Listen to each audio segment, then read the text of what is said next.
Assalamualaikum warahmatullahi wabarakatuh. Perkenalkan, nama saya Fidi Satria, NPM 2235108893. Nah, bila di sini kami sudah membuat sebuah materi yang mana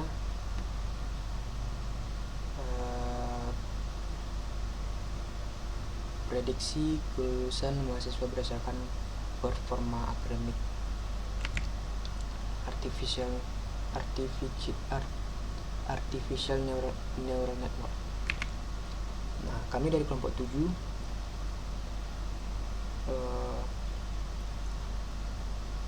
yang beranggotakan itu saya sendiri, Fidi Satria. Yang selanjutnya itu ada Firdaus Laya. Nah, di sini kami membuat videonya individu atau tidak bersama gitu. Jadi buat video sendiri-sendiri.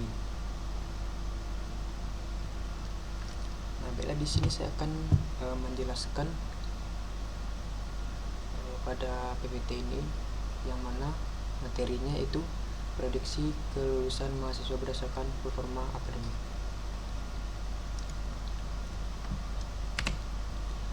Di sini saya akan menjelaskan apa itu artificial neural network, yaitu jaringan saraf tiruan atau JST, salah satu metode dalam kecerdasan buatan artificial intelligence AI yang terinspirasi dari cara kerja otak manusia dalam memproses informasi. ANN digunakan untuk mengenali pola, melakukan klasifikasi, prediksi, dan pengambilan keputusan secara otomatis. Nah, di sini prediksi kelulusan mahasiswa berdasarkan performa akademik. Untuk permasalahannya, yaitu sebuah universitas ingin menggunakan artificial neural network untuk memprediksi apakah seorang mahasiswa akan lulus tepat waktu atau tidak berdasarkan beberapa faktor akademik dan non-akademik. Dengan metode ini, universitas dapat memberikan bimbingan lebih awal kepada mahasiswa yang berisiko terlambat lulus. Di sini fitur yang digunakan atau fitur input. Di sini untuk fiturnya itu nilai IPK, jumlah SKS yang diambil, kehadiran, jumlah mata kuliah yang tidak lulus, keaktifan dan organisasi 1 sama dengan aktif, 0 sama dengan tidak aktif. Di sini deskripsi, indeks prestasi kumulatif mahasiswa. Di sini untuk SKS-nya itu total jumlah SKS yang telah diselesaikan, persentase kehadiran dalam perkuliahan, jumlah mata kuliah yang diulang, apakah mahasiswa terlibat dalam kegiatan organisasi. Nah, di sini yang diharapkan yaitu inputnya 1 lulus tepat waktu, 0 tidak lulus tepat waktu. Di sini terdapat struktur artificial neural network. Yang pertama ada input layer 5 neuron, karena ada 5 fitur input. Hidden layer 1 4 neuron menggunakan aktivasi relu. Hidden layer 2 3 neuron menggunakan aktivasi sama dengan 1 dan 4. Untuk output layer 1 neuron menggunakan aktivasi sigmoid untuk klarifikasi binar lulus 1 atau tidak lulus 0. Di sini lanjut ke perhitungan hidden layer 1. Artificial neural network menghitung nilai dari setiap neuron di hidden layer 1 menggunakan formula, yang mana dengan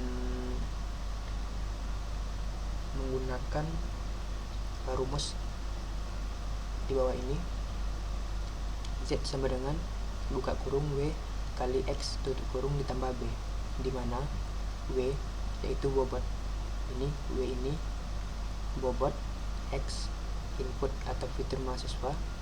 Fitur mahasiswa tadi bisa kita lihat di sini, nilai IPK, jumlah SKS yang diambil, kehadiran. Nah, ini adalah fitur mahasiswa. B yaitu bias. Nah, di sini kita bisa lihat untuk fitur bobot ke neuron, bobot ke neuron pertama, kedua, ketiga, dan keempat. Di sini ada nilai IPK. Bobot neuron yang pertama itu 0,4, 0,3, 0,5, 0,2, begitu seterusnya. Perhitungan untuk neuron 1 ke hidden layer 1. Nah, di sini sudah terdapat rumus, yaitu Z1 sama dengan 3,2 dikali 0,4. Ini IPK nya itu 3,2 dikali 0,4, 120 dikali 0,2. Untuk SKS nya itu 120 di sini dikali dengan bobot neuron 1 0,2. Begitu juga dengan kehadiran 85% dikali 0,6. Mata kuliah yang tidak lulus itu ada 2, otomatis di sini ada 2 dikali 0,1. Selanjutnya ada organisasi 1 dikali 0,5 ditambah 0,1 sini biasnya.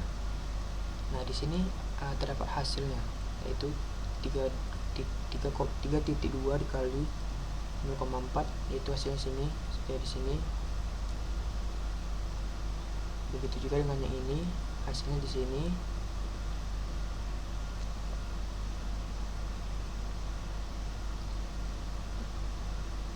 Yang mana hasil keseluruhannya itu berjumlah 77,08. Gunakan fungsi aktivasi rel rectifier linear unit. A1 sama dengan max 0,Z1 sama dengan max 0,77,08 sama dengan 77.08. Selanjutnya di sini perhitungan di hidden layer kedua. Di sini bisa kita lihat neuron di hidden layer 1 bobot ke neuron 1 layer 2, bobot ke neuron 2, bobot ke neuron 3. Di sini A1-nya itu 77.08 dengan bobot 0,5. Nah, di sini bisa kita lihat 77.08 dikali 0,5, A2 dikali 0,3 sesuaikan dengan di sini, A3 dikali dengan 0,6, begitu juga seterusnya. Nah, di sini selanjutnya itu perhitungan di output layer. Setelah mendapatkan hasil dari hidden layer 2, kita menghitung output layer menggunakan fungsi aktivasi sigmoid. Yang mana di sini berumuskan P sama dengan 1/1 tambah E min Z atau output. Jika hasil akhirnya adalah P 0,82, maka karena P lebih besar 0,5,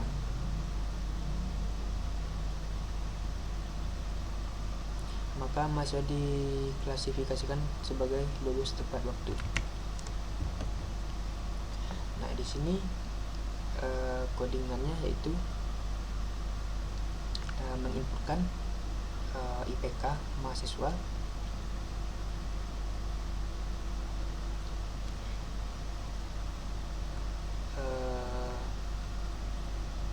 yang pertama ada import 6 ASNP, itu mengimport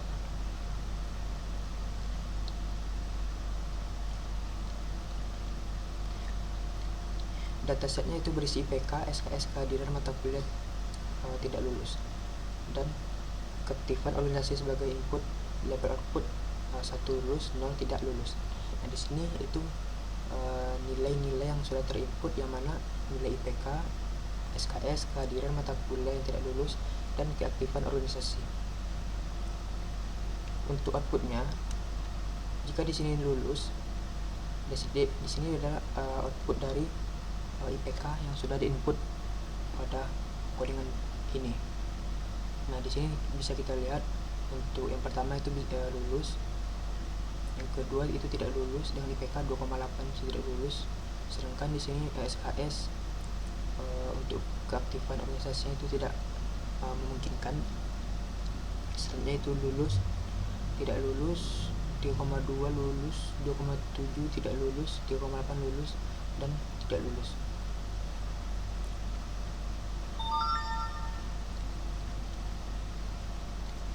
Selanjutnya input layer menerima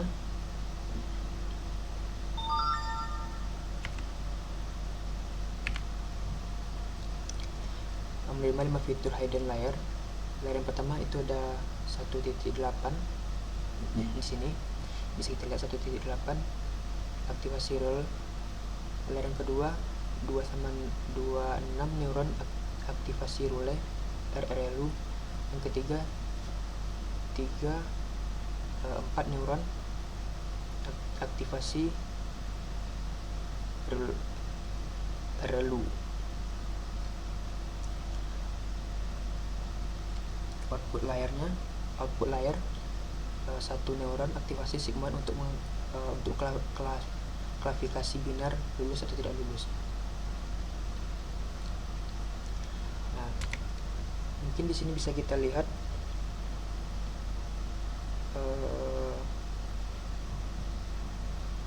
prediksi kelulusan mahasiswa lulus jika prediksi kelas 1 tidak lulus. Nah, di sini adalah output pada codingan tersebut, bahwasannya prediksi kelulusan mahasiswa itu lulus.